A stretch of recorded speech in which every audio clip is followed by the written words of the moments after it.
Maurice Strong, a Canadian oil and businessman, was the president of Canada's Power Corporation, pushing the climate change agenda in the 1960s. What you may not know is that Maurice was also a big power player in Tavistock's social engineering machine, and he held the Conference of 1980. He gathered occult think tankers, social engineers, cybernetic experts, and futurologists to discuss what they wanted to see happen in the 1980s. Here is a list for the Tavistock Conference of 1980. Women entering the corporate world, racially mixed breeding, the rise of Oprah Winfrey to normalize mixed marriage, youth rebellion, lesbian moms, the emergence of the fake green movement, the importance of meditation and Kabbalah to confuse Christians, the infiltration of hip-hop with gangster rap, and the New Age movement. What do you think, America? Were they successful in the 1980s? Amazing, isn't it? Do you think it is a coincidence that we started calling America the homeland after 9/11? And then we had Showtime with its popular show, Homeland? Did you know the word homeland comes straight out of the Communist Manifesto? These social scientist wizards understand you better than you understand yourself. They can profile any audience to accept lies, and they know you won't even question it, unless, of course, you have broken your programming. When we think of the word intelligence, we usually think Mossad, CIA, MI6, but we never think Tavistock. Did you know that the majority of CIA and MI6 operatives get their training at Tavistock? Here is a list of what they learn: metaphysics, mind control, behavior modification strategy, ESP, hypnotism, esoteric knowledge, Satanism, and Manichaean theology, which is understanding the duality of good and evil. So how did this happen? Let's go back to the beginning. Our Tavistock story begins in the late 1800s with Arthur Sharep Spiridovich, a white Russian loyalist who was anti-communist. He was a Russian general and claimed to be well-versed in international affairs and predicted huge world events. In 1902, he warned kings and dukes about future assassination attempts, and he was right. He also predicted the First World War due to his knowledge about the Hidden Hand, in which he called a secret group of 300 Jewish families controlling the world events. Spiridovich emigrated to New York and wrote the book Secret World Government. He was found dead in his hotel room in 1926 at the age of 59 from suicide. So who was this secret group of Jews? Spiridovich was talking about the Committee of 300. Walter Rathenau, a German politician, once said, 300 men, all of whom know one another, guide the economic destinies of the continent and seek their successors from within their own environment. Dr. John Coleman was a British intelligence officer who gained access to a private British museum in London. It was here that Coleman discovered the highly classified documents of Tavistock. It angered him so much he spent 5 years reading and deciphering them, and wrote the book, The Tavistock Institution of Human Relations.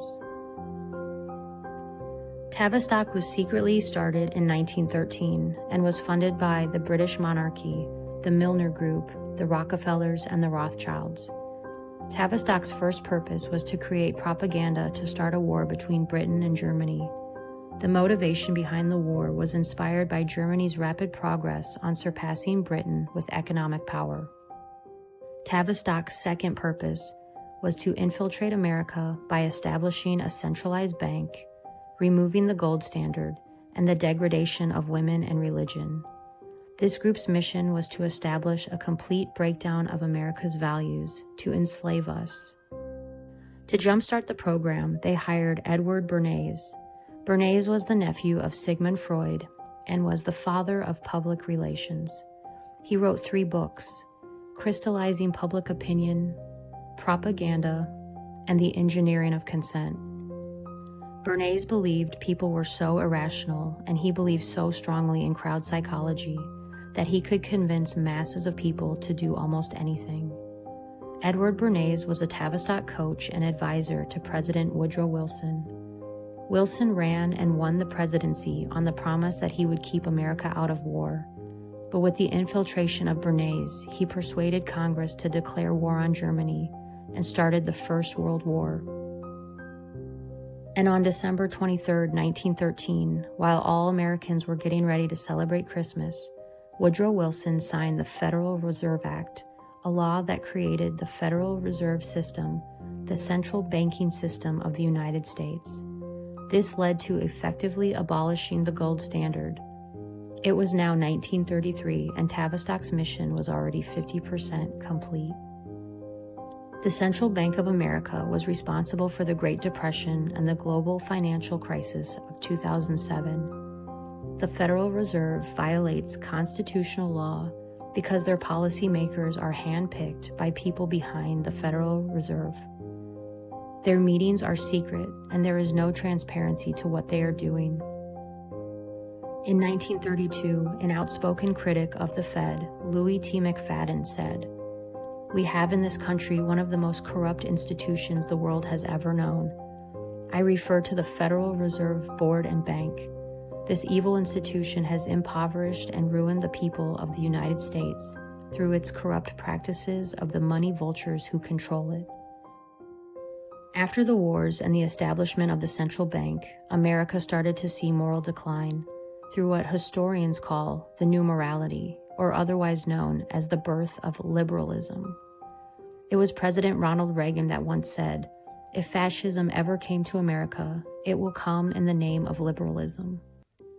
In the 20s, known as the Decade of Decadence, we saw the emergence of the flapper.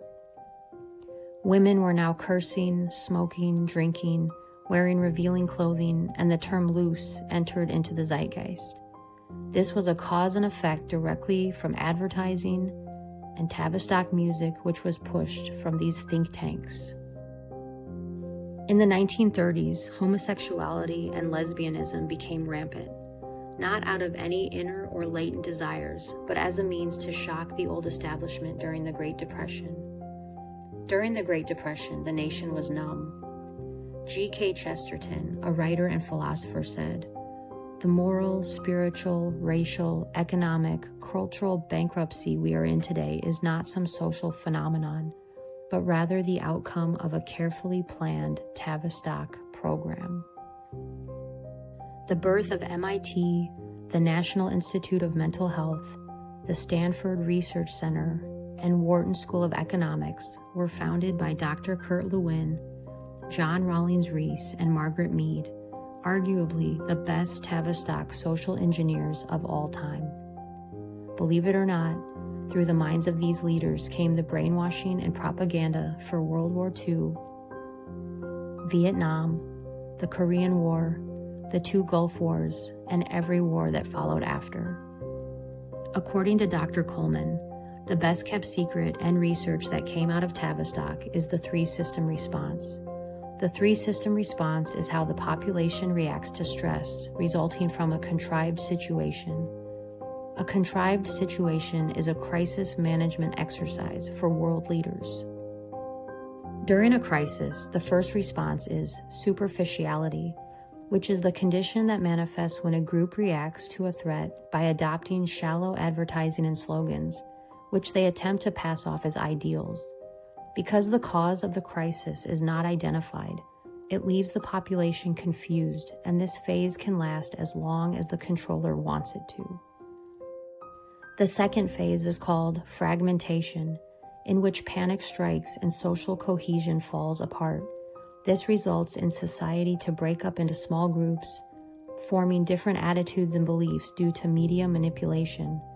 No one is on the same page, no one is getting the truth, and people become divided and fragmented from each other. This causes civil unrest, protests, verbal fights, physical fights, all caused by humans failing to identify the cause of the crisis. The third phase is called the fantasy trip. This is what Tavistock calls dissociation. In this last phase of the PSYOP, People have been so traumatized from the false flag event that they block it out or lose interest and all hope in humanity.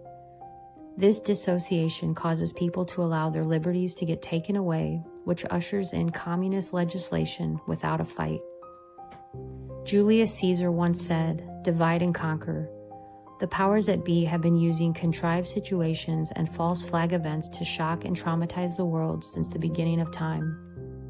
The JFK assassination, Waco, the O.J. Simpson car chase, Columbine, 9/11, Sandy Hook, the Las Vegas shooting, and don't even get me started on crisis actors. You can research that one.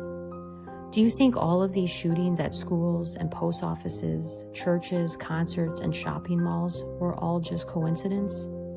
According to Dr. Coleman, they were carried out by mind-controlled subjects who were carefully profiled, sought after, and put on dangerous mood-altering drugs like Ritalin, and controlled by DARPA computer programmers.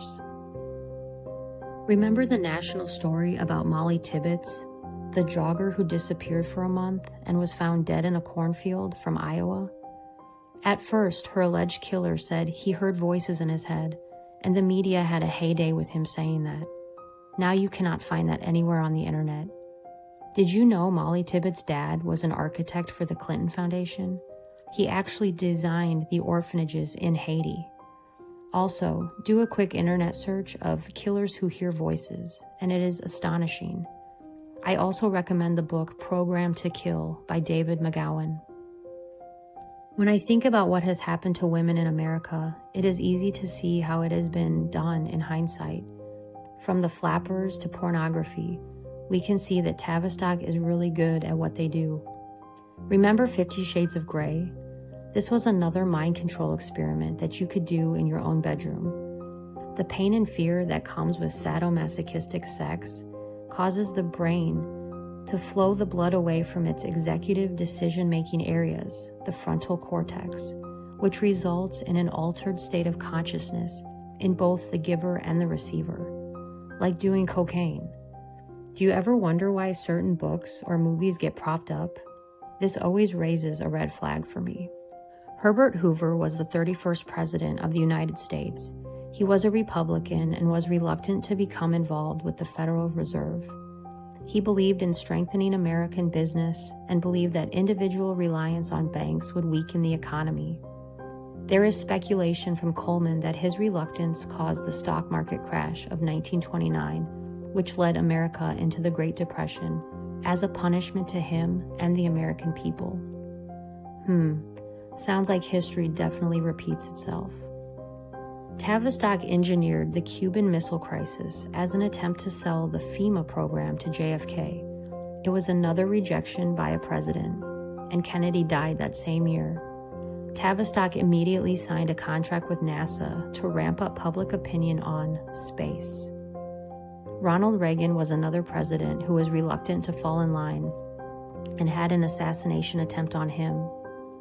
During Reagan's presidency, the Committee of 300 had a secret meeting to make sure that after this presidency, they remained in control with their candidates of their choice.